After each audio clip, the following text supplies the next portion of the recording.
மதுரையில இருந்து big pass 9ல வந்து ஏதோ ஒரு பொண்ணை பிக்கப் பண்ணிட்டு போலான்னு பாக்குறேன். இந்த வீட்டுல திவ்யான்னு ஒரு பொண்ணு இருக்குமே, அது ஓகேவோ ஓகேனா. இன்னைக்கு எபிசோட் ஸ்டார்டிங்லயே நம்ம தர்பூசணியும் வியானாவும் சேர்ந்து கிச்சன்ல அடுப்பு தொடச்சிட்டு இருக்கும்போது நம்ம தர்பீஸ் ஒரு பாட்டு பாடினாரு. அது என்ன பாட்டுனா எதிர்நீச்சல் படத்துல வர சிவகார்த்திகேயன் பாட்டு.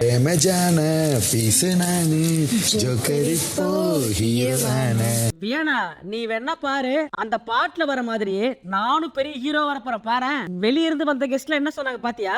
நான் வெளிய பயங்கரமா ரீச் ஆயிருக்கேன். ஆனா ஆமாண்ணே நீங்க பயங்கரமா பெர்ஃபார்ம் பண்றீங்கல்ல, வேற லெவல் போங்க அப்படின்னு சொல்லி வியானா ஏத்தி விட என்னோட மகிமை வெளியே இருக்கவங்களுக்கு தெரியுது. ஆனா இந்த வீட்டுக்குள்ள இருக்க சில பைத்தியங்களுக்கு தெரிய மாட்டேங்குது. இவர் சொல்றது எல்லாத்தையுமே கிச்சன் கீழே உட்கார்ந்து பெருக்கிட்டு இருக்க பிரஜன் காதுல விட அவர் டக்குன்னு எந்திரிச்சு பெருக்கிட்டு இருந்த தொடப்பத்தை தர்பூசணி மூஞ்சிக்கு நேரா நீட்டி, ஏய் இப்போ நீ என்ன சொன்ன? எது பேசினாலும் நேரா பேசு, பிச்சிரும் பிச்சு. அதுக்கு நம்ம தர்பீஸ், சார் நீங்க ஏன் சார் கோவப்படுறீங்க? நான் ஜெனரலா சொன்னேன். அப்ப சைடுல வியானா, அவர் உங்களை சொல்லலனே, அவர் ஜெனரலா தான் சொன்னாரு. ஆனா நீங்க கையில தொடப்பத்தை வச்சு இந்த மாதிரி பேசாதீங்க, ஃபர்ஸ்ட் தொடப்பத்தை கீழே போடுங்க அப்படின்னு சொல்ல, மவன உனக்கு இதான் லாஸ்ட் வார்னிங். ஏதாவது பேசினா நேருக்கு நேரா பேசு, பின்னாடி பேசினா வேற மாதிரி ஆயிடும். இப்படி கத்திட்டு அந்த இடத்தை விட்டு போன பிரஜன் திரும்பி வந்து, வியானா அந்த இல்ல சொன்னா திரும்பி சொல்லு. அவர் என்ன சொன்னாருன்னா, சில பைத்தியக்காரர்கள் அதை நம்ப மாட்டாங்கன்னு சொன்னாரு. அது எதுக்கு நான் கிராஸ் பண்ணும்போது சொன்னா, இப்போ இவங்க மாறி மாறி கிச்சன்ல சண்டை போட, எது பேசினாலும் நேரா பேசணும், எது பேசினாலும் நேரா பேசணும். இது அங்க இருந்து பாத்துட்டு இருந்த மேனேஜர் வந்து, எது பேசுறதா இருந்தாலும் வெளிய வந்து பேசுங்க, வீட்டுக்குள்ள கெஸ்ட் இருக்காங்க, தயவு செய்து கிச்சன்ல இருந்து கத்தாதீங்க, அவங்க காதுல விழும், புரியுதா? ஏதாவது பேசணும் அப்படின்னா வெளிய வந்து பேசுங்க அப்படின்னு சொல்லி கூப்பிட, அப்ப பாரு அக்கா, ஏங்க எங்க இஷ்டங்க, ஏதாவது பேசணும் அப்படின்னா நாங்க எங்க வேணாலும் பேசுவேன், அதை கேட்க நீங்க யாரு? நாங்க அமைதியா தானே பேசிட்டு இருக்கோம். அப்ப நம்ம தர்பீஸ், இல்லம்மா நாங்க மட்டும் வேலை செஞ்சுட்டு இருக்கோம், இவன் தான் தேவையில்லாம வந்து பிரச்சனை பண்ணிட்டு இருக்கான். ஆனா நான் திரும்பவும் சொல்றேன், ஏதாவது பேசணும் அப்படின்னா வெளிய வந்து பேசுங்க, எனக்கு பேச விருப்பம் இல்லம்மா. அப்ப பேசாதீங்க, விட்டுருங்க, சைலண்டா இருங்க, கெஸ்ட் இருக்காங்க வீட்டுக்குள்ள. அப்ப நம்ம பாரு திவ்யாவை பார்த்து, நல்லா தெரியுது நீ என்ன பண்றன்னு நல்லா தெரியுது, உனக்கு ஒரு கருத்து ஊருக்கு ஒரு கருத்தா, பண்ணுங்க உங்களுக்கு என்ன தோணுதோ பண்ணுங்க, உன் இஷ்டத்துக்குலாம் பண்ண முடியாது, நீங்க உங்க இஷ்டத்துக்கே பண்ணுங்க, என்ன தோணுதோ பண்ணுங்க. இப்படி ரெண்டு பேரும் மாறி மாறி வெறிப்பத்திட்டு இருக்க, எங்க நீங்க ஆப்போசிட்ல பேசுறத கேக்குறீங்க, உங்க பாட்டுக்கு தான் பேசுறீங்க. Look at your self. இப்ப பிரவீன் தர்பூசணி பேசுறதுக்கு வெளியே கூப்பிடுறாரு. இப்போ திவாகர் வெளியே போறத பார்த்த பாரு, ஆஹா நம்பான தொக்கரா தூக்கமே வச்சு செய்ய போறாங்க அப்படின்னு நினைச்சு, ஆனா உனக்கு தேவையில்லாத வேலை, நீ இப்ப எதுக்கு வெளியே போற, உள்ள வா. இல்ல பாரு ஏதோ பேச கூப்பிடுறாங்க, பேசிட்டு வந்துருந்தேன், ஆனா நான் சொல்றது கேளு, உள்ள போ அப்படின்னு சொல்லி கையை பிடிச்சி தர்பூசணி ஈத்துன்னு போவ. அப்ப நம்ம பிரஜன், சார் வாங்க சார் வெளியே வாங்க பேசலாம், வெளியே வாங்க. எஃப்ஜே கூட சேர்ந்து, ஏய் வாடா வெளில வா, ஏய் என்ன சொன்ன, 4 பேர் கூட இருந்தா தான் பேசுவானா, வா வெளில வா முதல்ல நீ அப்படின்னு எஃப்ஜேவும் பிரஜனும் மாறி மாறி கூப்பிட, சாரு வாய விடக்கூடாது சொல்லிருக்காரு, அதுக்காக பாக்குற, நான் மட்டும் கோதாவில இறங்கினேன் அவ்வளவுதான் உனக்கு. அப்ப நம்ம பாரு, ஆனா அதுக்காக தானே சொல்றேன், தயவு செஞ்சு வான உள்ள போய் பேசிக்கலாம், அட வான அப்படின்னு சமாதானப்படுத்தி தர்பூசணி உள்ள கூட்டு போயிட்டாங்க. ஆனா தர்பீஸ் மட்டும் நேத்து வெளியே வந்திருக்கணும், எஃப்ஜேவும் பிரஜனும் இந்த வேகத்துக்கு தர்பூசணி நெசுக்கு ஜூஸ் புழிஞ்சிருப்பாங்க, just miss. Sir Diwakar sir, ஏய் திவாகர் சார் வாங்க. சார் வாய் விட கூடாதுன்னு சொல்லிருக்காரு, அதுக்காக பாக்குறேன். அதனாலதான் இப்போ திவ்யா வியானா சுபிக்ஷா ரெண்டு பேரையும் உட்கார வச்சு என்ன மட்டும் அவங்க சொல்றாங்கல்ல, ஒவ்வொரு தடவை நான் கத்தும் போது எங்களை கத்த கூடாதுன்னு சொல்லிட்டு நீங்க மட்டும் கத்துறீங்க அப்படின்னு சொல்லி கேக்குறாங்கல்ல, ஆனா நீங்க யாரும் ஏன் பார்வை கேள்வி கேட்கல? அவங்க இந்த வீட்டுக்குள்ள 4 வாரமா அதை தான் பண்ணிட்டு இருக்காங்க, ஆனா நீங்க யாருமே அவங்களை எதுவுமே கேட்க மாட்டீங்க, ஏதாவது கேட்டா அவங்க அப்படிதான் விடுங்க அப்படின்னு நார்மலைஸ் பண்றீங்க, இது என்ன நியாயம்? அதுக்கு சுபிக்ஷா, ஐயோ அக்கா நீங்க 3 நாளா எப்படி எதிர்த்து கேள்வி கேட்கறீங்களோ அதே மாதிரி தான் நாங்களும் ஆரம்பத்துல கேள்வி கேட்டோம். ஓ கேள்வி கேட்டீங்களா? ஆனா எபிசோட்ல நீங்க யாருமே இல்ல, நீங்க 2 பேருமே எந்த எபிசோட்லயுமே இல்ல. வெளியில மக்கள் கிட்ட பார்வதின்ற பேர் போயிட்டு பிரமோவதின்னு வந்திருக்கு, பாரு இல்லாத பிரமோவே கிடையாது, எல்லா பிரமோவிலையும் பாரு மட்டும் தான் இருக்காங்க, நீங்க யாருமே இல்ல அப்படின்னு சொல்லி 2 பேரும் உசுப்பேத்தி விட, இப்போ காலையில எஃப்ஜே இழுத்து போத்திக்கிட்டு தூங்க தமோ நாய் குலைச்சுது. இது வீட்டுக்கு வந்திருக்கிற கெஸ்ட டிஸ்டர்ப் பண்ற மாதிரி இருந்துச்சு. அப்போ கெஸ்ட் மேனேஜரை கூட்டு, எதுக்கு ஒரே சத்தமா இருக்கு? இல்ல சார் எஃப்ஜே பெட்ஷீட் போட்டு தூங்கினாரு, அவர் இருக்கிறதே நான் கவனிக்கல, அதனாலதான் நாய் குலைச்சுது அப்படின்னு சொல்லி சொல்ல, இப்போ தீபக் மேனேஜர் கிட்ட, என்னங்க நாங்க காலையில எந்திரிச்சு இவ்வளவு நேரம் ஆகுது, ஆனா அந்த ஹோட்டல் ஃபங்க்ஷனே ஆகல, எல்லாம் ஒரு மூலைக்கு இருக்காங்க, எங்களுக்கு ஏதாவது சர்வீஸ் வேணும் அப்படின்னா கூட மேனேஜர் நீங்க தான் வரீங்க, மேனேஜர் ரூம் சர்வீஸ் எல்லாம் பண்ண கூடாதுங்க, ரூம் சர்வீஸ் மட்டும் தான் ரூம் சர்வீஸ் வேலையை பார்க்கணும், நீங்க மேனேஜர் ரேஞ்சுக்கு இருந்துட்டு நீங்க வந்து சர்வர் வேலை எல்லாம் பாக்குறீங்க. இல்ல சார் நான் எவ்வளவோ சொல்லி பார்த்துட்டேன், யாருமே கேட்க மாட்டாங்க, இதுக்கு மேல நான் சொல்லணும் அப்படின்னா அவங்க லெவலுக்கு கீழே இறங்கி லோக்கலா தான் பேசணும், இந்த சாக்குலாம் என்கிட்ட சொல்லாதீங்க, இந்த ஹோட்டல்ல ஃபங்க்ஷன் பண்ண வைக்க வேண்டியது உங்களுடைய வேலை, யாரெல்லாம் மிஸ்பிஹேவ் பண்றாங்களோ அந்த இடத்துக்கு வேற ஒரு ஆளை அப்பாயிண்ட் பண்ணுங்க, இனிமே இந்த மாதிரி தப்பு நடக்க கூடாது அப்படின்னு சொல்லி தீபக் மேனேஜர் போட்டு காட்டுன்னு காட்ட, அதே கோவத்துல உள்ள இருந்து வெளியே வந்த மேனேஜர் திவ்யா வெளியே வந்து, எல்லாரும் வாங்க, அந்த 4 ஹெட் இருக்கீங்களே 4 டிபார்ட்மெண்ட்டுக்கு, அந்த 4 ஹெட் வாங்க, 4 ஹெட் தயவு செஞ்சு வாங்க அப்படின்னு கத்து கத்துன்னு கத்துறாங்க. ஆனா யாருமே வரல. ஒரு கட்டத்துல பயங்கரமா டென்ஷன் ஆகி ஓவரா கத்த ஆரம்பிச்சிட்டாங்க. அதுக்கப்புறம் 4 டீம் ஹெட் அங்க வர இத பாருங்க கெஸ்ட் பயங்கரமா கம்ப்ளைண்ட் பண்றாங்க. இன்னும் 5 நிமிஷத்துல எல்லாருமே யூனிஃபார்ம் போட்டு ரெடி ஆகணும். நீங்க குளிச்சாலும் சரி குளிக்கலனாலும் சரி 5 நிமிஷம் தான் டைம். ஹெட்டும் சரி ஹெட்டுக்கு கீழே வேலை செய்யறவங்களும் சரி எல்லாருமே யூனிஃபார்ம் போட்டு ரெடி ஆகணும் அப்படின்னு சொல்லி ஆர்டர் போட இப்ப துஷார் திவ்யா கிட்ட வந்து மேம் நான் நேத்தே குளிக்கல, நான் இன்னைக்கு குளிக்கல அப்படின்னா என் மேல ஒரே நாத்த நாரும், நான் கண்டிப்பா குளிச்சிட்டு தான் வருவேன், ப்ளீஸ் கொஞ்சம் பர்மிஷன் கொடுங்க அப்படின்னு சொல்லி கேட்க அதெல்லாம் முடியாது, என்ன கெஸ்ட் புடிச்சு கத்துன்னு கத்துறாங்க. நேத்து நீங்க குளிக்கலனா இன்னைக்கு காலையில எந்திரிச்சு நீங்க குளிச்சிருக்கணும், நீங்க ஏன் குளிக்கல, தப்பு உங்க மேல, என்ன பண்ணீங்களோ எனக்கு தெரியாது, இன்னும் 5 மினிட்ஸ்ல நீங்க Dress போட்டு வரணும், அப்படி இல்லனா உங்களை வேலை விட்டு தூக்கிடுவேன் அப்படின்னு சொல்லி மிரட்ட இவர திவ்யா குளிக்காம யூனிஃபார்ம் போடுன்னு சொன்னதுக்கு மேம் நீங்க ரொம்ப டூ ஃபேஸ்டா இருக்கீங்க, ரொம்ப ரூடா இருக்கீங்க, ரொம்ப ஹார்ஷா இருக்கீங்க, நீங்க பேசுறதே சரியில்லை. அப்படியா இந்த வீட்டுக்கு வந்து 28 நாளாவது, இத்தனை நாளா சத்தத்தை நான் கேட்டதே இல்ல, இப்ப நான் திடீர்னு சவுண்ட் விடுறேன். மத்தவங்க அமைதியா இருக்காங்க, நான் அமைதியா இருக்க முடியாது என்னால. இது ஏன் கால் கிடையாது, கெஸ்ட் சொல்லிருக்காங்க இன்னும் 5 மினிட்ஸ்ல ரெடி ஆகுங்க அப்படின்னு சொல்லி ஆர்டர் போட்டாங்க திவ்யா. இப்போ கெஸ்ட் எல்லாம் சேர்ந்து ஃபீட்பேக் கொடுக்கணும். இப்போ ஃபர்ஸ்ட் பிரியங்கா என்ன சொன்னாங்கன்னா இந்த வீட்ல வேலை செய்யறதுக்கு இத்தனை பேர் இருக்கீங்க, ஆனா உங்க யாருக்கிட்டயுமே எனக்கு ஒரு கனெக்ஷனே ஏற்படல, ஒரு ரோபோட் மாதிரி யூனிஃபார்ம் போட்டு சிட்டா வரீங்க, சொல்றது செய்றீங்க, அப்படியே போறீங்க, ஒரு கெஸ்ட எப்படி ரிசீவ் பண்ணணும் அப்படின்னு சுத்தமா உங்களுக்கு தெரியல, நீங்க நடந்துக்கிறத பார்த்தா எனக்கு திரும்ப இந்த ஹோட்டலுக்கு வரணும்னே தோணல. இப்படி எல்லாரும் மேலயும் லைனா கம்ப்ளைண்ட் வச்சுட்டு பிக் பாஸ் 5 ஸ்டார் கொடுத்தாரு. ஆனா இவங்க எல்லாரும் சேர்ந்து 5 ஸ்டார் கொடுக்குற அளவுக்கு இங்க யாரும் ஒர்த்தே இல்ல, ஒரு 3 ஸ்டார் மட்டும் நாங்க கொடுக்குறோம். அதுல முதல் ஸ்டார் பிரவீனுக்கு. ஏன்னா நான் செக் அவுட் பண்ணணும் அப்படின்னு சொல்லி பிரவீன் கிட்ட கேட்கும்போது பிரவீன் நார்மலா ஒரு பேக் எடுத்து வந்து கொடுத்துருக்கலாம், ஆனா அவரு ஒரு ஹேண்ட் பேக் மாதிரி ஒன்னு கிரியேட் பண்ணி ஒரு பயங்கரமான எஃபர்ட் போட்டு அதுல பொருள் எல்லாம் வச்சு கொடுத்தாரு. சோ அந்த எஃபர்ட்டுக்காக நான் பிரவீனுக்கு ஒரு ஸ்டார் கொடுக்குறேன் அப்படின்னு சொல்லி பிரியங்கா ஒரு ஸ்டார் கொடுக்க, அடுத்தது மஞ்சரி நான் படுத்துட்டு இருக்கும் போது எனக்கு கண்ணு எரியுது அப்படின்னு சொன்னேன். அப்ப சுபிக்ஷா ஒரு டவலை தண்ணியில நினைச்சு எடுத்துட்டு வந்து மேம் இத கண்ணுல வச்சுக்கோங்க அப்படின்னு சொல்லி ரொம்ப கன்சர்னா பிஹேவ் பண்ணது ரொம்ப பிடிச்சிருந்துச்சு. அதனால சுபிக்ஷாவுக்கு ஒரு ஸ்டார். அப்புறம் 3வது ஸ்டார் வியானாக்கு. அவங்க கிச்சன்லயே இருந்தாங்க, எங்க கூட பயங்கரமா இன்டராக்ஷன் எல்லாம் பண்ணாங்க, ஓவராலா அவங்க நடந்துகிட்ட விதம் எங்களுக்கு ரொம்ப பிடிச்சிருந்துச்சு அப்படின்னு சொல்லி வியானாக்கு ஒரு ஸ்டார். இப்போ பிக் பாஸ் உள்ள போந்து இப்ப இருக்கிற 3 கெஸ்ட்ல ஒரு கெஸ்ட் மட்டும் செக் அவுட் பண்ணிட்டு அவங்க திரும்பவும் இந்த வீட்டுக்குள்ள வருவாங்க. அவங்க திரும்பவும் இந்த வீட்டுக்குள்ள வரும்போது அவங்க சொன்ன கம்ப்ளைண்ட் எல்லாத்தையும் நீங்க சரி பண்ணிருக்கணும் அப்படின்னு சொல்லிட்டு கடைசியா ஒரு ட்விஸ்ட் வச்சாரு. மேனேஜர் திவ்யா, அசிஸ்டன்ட் மேனேஜர் பாரு. இப்போ பிரியங்கா செக் அவுட் பண்ண உடனே நீங்க எல்லா ஸ்டாஃபையும் லிவிங் ரூம்ல கூட்டு வச்சு ஒரு மீட்டிங் அரேஞ்ச் பண்ணணும் அப்படின்னு சொல்ல பிரியங்காக்கு வடை தோசை எல்லாம் சுட்டு போட்டு அவங்கள செக் அவுட் பண்ண வச்சுட்டாங்க. இப்போ விஜய் பாரு திவ்யாவை நோக்கி ஒரு சமாதான புறா விட்டாங்க. அவங்க என்ன சொன்னாங்க அப்படின்னா நம்ம 2 பேரும் சேர்ந்து இந்த டாஸ்க் நல்லா பண்ணலாம், நம்ம 2 பேரும் சேர்ந்தா இந்த டாஸ்க் இன்னும் கொஞ்சம் சுவாரஸ்யமா இருக்கும், நீங்க என்ன சொல்றீங்க அப்படின்னு சொல்லி கேட்க இதே தானே நேத்து நான் சொன்னேன், அப்ப நான் சொல்றது எதையுமே நீங்க காதுல வாங்காம நீங்க மாட்ட உங்க இஷ்டத்துக்கு பிஹேவ் பண்ணீங்கல்ல, எனக்கு இன்னைக்கு உங்க கூட சேர்ந்து ஒர்க் பண்ண பிடிக்கல, உங்களுக்கு ஏதாவது பண்ணணும் அப்படின்னா நீங்க தனியாவே பெர்ஃபார்ம் பண்ணுங்க. இப்ப நான் சொல்ற ஒரு வார்த்தைக்குமே நீங்க ரிப்ளை பண்றீங்க. நீங்க இப்படிதான் பேசுறீங்க பார்வதி, நேத்து இப்படிதான் பேசுனீங்க என்கிட்ட.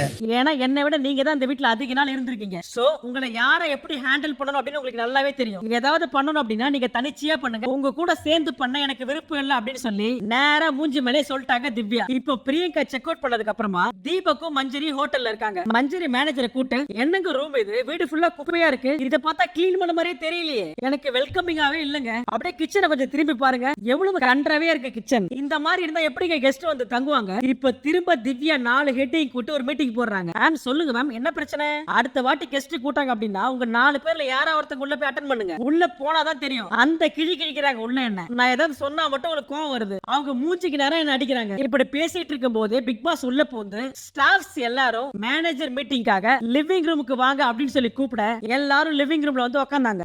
இப்போ திவ்யா நீங்க எல்லாம் காலையில சொன்னீங்கல்ல அன்பா பேச சொல்லி, இப்போ நான் இதை வந்து ஒரு நல்ல கான்வர்சேஷனா எடுத்துட்டு போகணும் அப்படின்னு நினைக்கிறேன். இஷ்டம் இருந்தா உட்காருங்க, இஷ்டம் இல்லைன்னா கிளம்பி போயிட்டே இருங்க, நீங்க டாஸ்க் விளையாடுனா விளையாடுங்க, விளையாட விருப்பம் எல்லாம் வெளியே போங்க, ஆனா நான் சொல்ற வேலையை யாராவது செய்யல அப்படின்னா உங்களை அந்த பதவியில இருந்து தூக்குறதுக்கு எனக்கு எல்லா அதிகாரமும் இருக்கு அப்படின்னு சொல்லிட்டு இருக்கும் போது இப்போ பிக் பாஸ் உள்ள போந்து நீ எல்லாரையும் பதவியில இருந்து தூக்குறியா, இப்ப நான் வைக்கிற மாதிரி ட்விஸ்ட் அப்படின்னு சொல்லி வீட்டுக்கு வந்த கெஸ்ட் எல்லாருமே நெகட்டிவா ஃபீட்பேக் கொடுத்ததால இப்போ மேனேஜரை மாத்த வேண்டிய நேரம் வந்துருச்சு. மேனேஜரை மாத்தலாம் அப்படி இல்லைன்னா அசிஸ்டன்ட் மேனேஜரை மாத்தலாம், யாரை மாத்தலாம் அப்படின்றத இங்க இருக்கிற ஸ்டாஃப்ஸ் எல்லாரும் கூடி முடிவெடுங்க அப்படின்னு சொன்ன உடனே இப்ப வீட்டுல இருக்கிற பிக் பாஸ் ஹவுஸ்மேட்ஸ் எல்லாருமே சேர்ந்து திவ்யாவை கையை காட்ட அதுக்கு அவங்க சொன்ன காரணம் என்னன்னா மேனேஜருக்கு பொறுமை வேணும், ஆனா இவங்களுக்கு சுத்தமா பொறுமையே கிடையாது. அது மட்டும் இல்ல காலையில ஏந்த உடனே மூஞ்சி காட்டுறாங்க, என்னோட மூடே ஸ்பாயில் பண்றாங்க, இந்த மாதிரி ஒரு ரூடான மேனேஜர் எங்களுக்கு தேவையில்ல அப்படின்னு சொல்லி எல்லாரும் கொடியை தூக்க அப்போ அதுல சாண்ட்ரா மட்டும் எனக்கு மேனேஜரை மாத்த தேவையில்ல, அதுக்கு பதிலா அசிஸ்டன்ட் மேனேஜரை மாத்துங்க அப்படின்னு சொல்லி சொல்ல கடைசியா ஓட்டி ஓட்டின் படி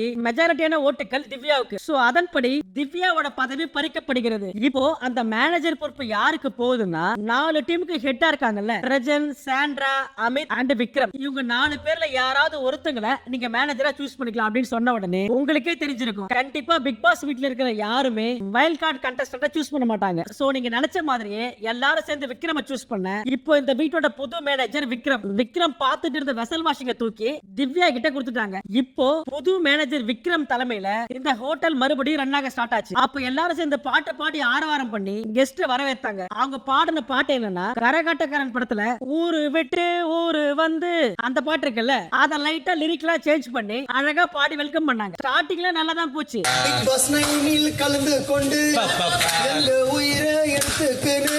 இந்த பாட்டு முடியும் போது வினோத் தர்பிஸ் கிட்ட, ஆனா மதுரையில இருந்து வந்திருக்கீங்க, உங்களுக்கு எந்த பொண்ணு ஓகே, இந்த பொண்ணு ஓகேவா, அந்த பொண்ணு ஓகேவா? அதுக்கு நம்ம தர்பிஸ், அந்த பொண்ணு எல்லாம் வேணாம், இந்த வீட்ல அழகா ஒரு பொண்ணு இருக்குமே திவ்யா, அந்த பொண்ணை நீங்க எனக்கு கொடுத்தீங்கன்னா எனக்கு டபுள் ஓகே அப்படின்னு சொல்ல. பிக் பாஸ் 9ல வந்து ஏதோ ஒரு பொண்ணை பிக்கப் பண்ணிட்டு போலான்னு பாக்குறேன். ஆனா இந்த வீட்டுல திவ்யான்னு ஒரு பொண்ணு இருக்குமே, அது ஓகேவோ ஓகேனா? இது ஏதோ தப்பா போகுது அப்படின்னு சொல்லி கண்டுபிடிச்ச தீபக் அதை அப்படியே ஸ்டாப் பண்ணாரு. நீங்க ஸ்டார்டிங்ல பாட்டு பாடி வெல்கம் பண்ணாலும் நல்லா இருந்துச்சு, ஆனா இந்த பினிஷிங் சுத்தமா நல்லா இல்ல, இந்த மாதிரி பண்ணாதீங்க, ஸ்டாப் பண்ணுங்க அப்படின்னு சொல்லி ஸ்டாப் பண்ணிட்டாங்க. அதுக்கப்புறம் வீட்ல இருக்கிற எல்லாரும் சேர்ந்து விதவிதமா சமைச்சு தீபக்கும் மஞ்சரிக்கும் சாப்பாடு சப்ளை பண்ணாங்க. ஆனா சும்மா சொல்லக்கூடாது, ஏகப்பட்ட ஐட்டம், சிக்கன், மட்டன், மீன் சொல்லி எல்லாத்தையும் அழகா வறுத்து விதவிதமா தட்டுல வச்சிருந்தாங்க. அப்படியே கட் பண்ணா கார்டன் ஏரியாவுல சாண்ட்ரா திவ்யா கிட்ட, நான் முதல்ல எந்திரிச்சு அசிஸ்டன்ட் மேனேஜர் பார்வை மாத்தணும் அப்படின்னு சொல்லியிருக்கணும். நான் சொல்லியிருந்தா அட்லீஸ்ட் ஒரு பாதி பேராவது விஜய் பார்வை பேரை சொல்லியிருப்பாங்க. நான் கடைசியா சொன்னதால எல்லாருமே சேர்ந்து ஒன்னா குத்திட்டாங்க. என்ன மன்னிச்சிரு அப்படின்னு சொல்லி சாரி கேட்க, அதுக்கு திவ்யா,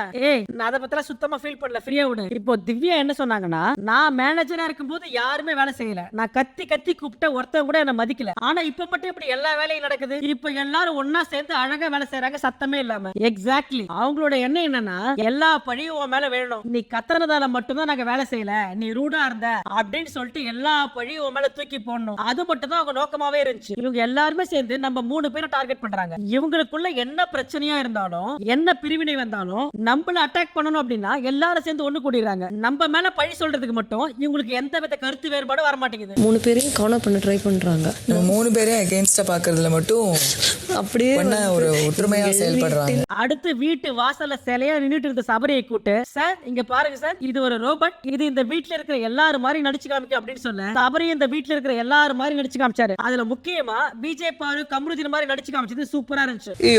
தெரியலையே முடி எப்படி பண்ணுவாங்க, இப்படி பண்ணுவாங்களா? இப்ப பிக் பாஸ் சாண்ட்ராவை கன்ஃபெஷன் ரூம் கூட்டு ஒரு சீக்ரெட் டாஸ்க் கொடுத்தாரு. அந்த சீக்ரெட் டாஸ்க் என்னன்னா, இந்த வீட்ல காலையில நடந்த மாதிரியே நான் ஒரு மீட்டிங் அரேஞ்ச் பண்றேன். அந்த மீட்டிங்ல நீ என்ன பண்ணணும் அப்படின்னா, உன் இன்ஃப்ளூயன்ஸ் யூஸ் பண்ணி இந்த வீட்ல இருக்கிற யாரையாவது ஒருத்தவங்களை இந்த வேலையை விட்டு தூக்கணும். அப்படி இல்லைன்னா யாராவது ஒருத்தவங்க அவங்களே வேலையை ரிசைன் பண்ற மாதிரி பண்ணணும். அதுவும் இல்லைன்னா யாராவது ஒருத்தவங்களுடைய ஜாப ஸ்விட்ச் பண்ணணும், அதாவது சேஞ்ச் பண்ணி கொடுக்கணும். இது 3த்துல ஏதாவது 2 நீ கரெக்டா பண்ணிட்ட அப்படின்னா உனக்கு ஒரு சலுகை இருக்கு. அது என்னன்னா, உனக்கு ஒரு நாமினேஷன் ஃப்ரீ பாஸ் கொடுக்கப்படும். ரெண்டாவது, அடுத்த வாரம் நீ யாராவது ஒருத்தவங்களை டைரக்ட் நாமினேட் பண்ணலாம். இந்த டாஸ்க்ல உங்களுக்கு பார்ட்னரா நீங்க யாரையாவது கூட்டுக்கலாம். இந்த நாமினேஷன் ஃப்ரீ பாஸ் யாருக்கு போகணும் அப்படின்றத நீங்க சூஸ் பண்ணலாம். ஆனா அந்த டைரக்ட் நாமினேஷன் யாருன்னு நீங்க 2 பேரும் சேர்ந்து தான் முடிவு பண்ணணும். ஒருவேளை நீங்க இந்த டாஸ்க்ல தோத்துட்டீங்க, உங்களால அதை பண்ண வைக்க முடியல அப்படின்னா, உங்க 2 பேர்ல யாராவது ஒருத்தர் அடுத்த வாரத்துக்கு ஸ்ட்ரைட்டா நாமினேட் ஆவீங்க. அது மட்டும் இல்ல, உங்களுக்கு கொடுக்கப்பட்ட நாமினேஷன் ஃப்ரீ பாஸ் இந்த வீட்ல இருக்கிற யாராவது ஒருத்தங்களுக்கு கொடுக்கப்படும். ஓகே, டீலா? Deal sir. இப்போ அக்கா நேரா வெளியே போய் பிரஜன் கிட்ட, பிரஜன் இந்த மாதிரி பிக் பாஸ் எனக்கு டாஸ்க் கொடுத்திருக்காரு, இந்த வீட்ல இருக்கிற 3 பேர்ல யாராவது ஒருத்தங்களை ஃபயர் பண்ணணும், ஒருத்தங்களை குட் பண்ணணும், ஒருத்தங்களை சேஞ்ச் பண்ணணும், இந்த மாதிரி நான் பண்ணிட்டேன் அப்படின்னா எனக்கு நாமினேஷன் ஃப்ரீ பாஸ் கிடைக்கும். அது மட்டும் இல்லாம என்னால ஒருத்தங்களை ஸ்ட்ரைட்டா டைரக்ட் நாமினேட் பண்ண முடியும். நான் ஒரு கண்டஸ்டன்ட் செலக்ட் பண்ணனும், நீ தான்டா பேக் அந்த கண்டஸ்டன்ட். சரி, இப்போ இந்த டீலுக்கு என்னோட பார்ட்னரா நீ தான் வரணும் அப்படின்னு சொல்லி கேட்க, ஓ சூப்பர்மா, ஆமா யாரை சூஸ் பண்ண? அட மரமண்ட மக்கு, நான் ஒன்னதான்டா சொல்றேன், ஒன்னதான் கூப்பிடுறேன், நீ தான் என் கூட விளையாடணும் ஓகேவா அப்படின்னு சொல்ல, அவரும் ஓகேட்டாரு. ஓகே சொல்லிட்டு, ஆனா நீ என்ன சூஸ் பண்றதை விட இந்த வீட்ல வேற யாராவது சூஸ் பண்ண ட்ரை பண்ணு, அப்படி யாரும் வரலன்னா நான் பண்றேன் அப்படின்னு சொல்லி 2 பேரும் கான்வர்சேஷன் பண்ணிட்டு இருக்கும்போது இப்ப திரும்பவும் சபரி பெட்ரூம்ல எல்லாரும் மாதிரி இமிட்டேட் பண்ணாரு. அதுல முக்கியமா பாரோண்ட் கமருதீன் மாதிரி திரும்ப பண்ண, அதை பார்த்து பார்த்து எல்லாருமே சிரிச்சு ஜாலியா என்ஜாய் பண்ண.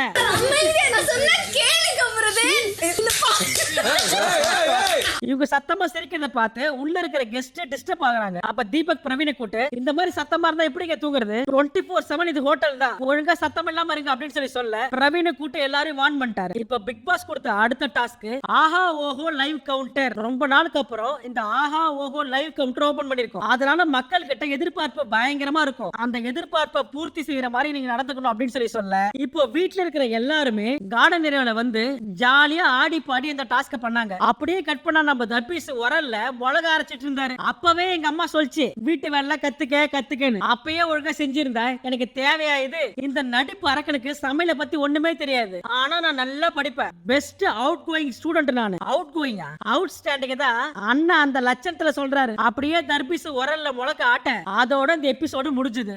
அப்பவே எங்க அம்மா சொன்னாங்க வீட்டு வேலையெல்லாம் கத்துக்க. எனக்கு எதுவுமே தெரியாது உங்க நடிப்பு அரக்கனுக்கு. நான் நல்லா படிப்பேன். Best out going student. இன்னைக்கு எபிசோட்ல பெருசா சண்டை சச்சரவுகள்லாம் எதுவும் இல்ல. ரொம்ப நாளுக்கு அப்புறம் பெருசா சண்டை சச்சரவுகள் இல்லாத ஒரு எபிசோட்னா இதுதான். நடுவுல தர்பீஸ் கொத்தா மாட்டுச்சு, ஆனா பாரு உள்ள பூந்து ஆட்டையை கலைச்சிட்டாங்க. ஒருவேளை பிரஜனும் எஃப்ஜேவும் சேர்ந்து தர்பீஸ்ல வெளியே கூப்பிடும் போது தர்பூசணி போயிருந்துச்சு அப்படின்னா கண்டிப்பா ஒரு சீன் ஆயிருக்கும். நல்ல வேலை அப்படி எதுவும் நடக்கல. உங்களுக்கு என்னோட இந்த ஸ்டைல் ஆஃப் ரிவ்யூ பிடிச்சிருச்சு அப்படின்னா கண்டிப்பா மறக்காம கமெண்ட்ல சொல்லுங்க. என்னோட ரிவ்யூல தேவையில்லாத மசாலாக்கள், தேவையில்லாத கருத்து திணிப்புகள் எதுவுமே இருக்காது. என்ன நடந்துச்சோ அது அப்படியே நான் உங்ககிட்ட சொல்றேன். ஒரு சில இடத்துல மட்டும் ரொம்ப மினிமலா என்னோட கருத்தை வைப்பேன். சோ இந்த மாதிரி என்ன நடந்துச்சோ அதை மட்டும் தெரிஞ்சுக்கணும் நீங்க ஆசைப்பட்டீங்க அப்படின்னா என்னோட சேனலை சப்ஸ்கிரைப் பண்ணிட்டு இந்த வீடியோக்கு ஒரு லைக் கொடுங்க. நான் உங்களை நாளைக்கு சந்திக்கிறேன். Tata bye bye.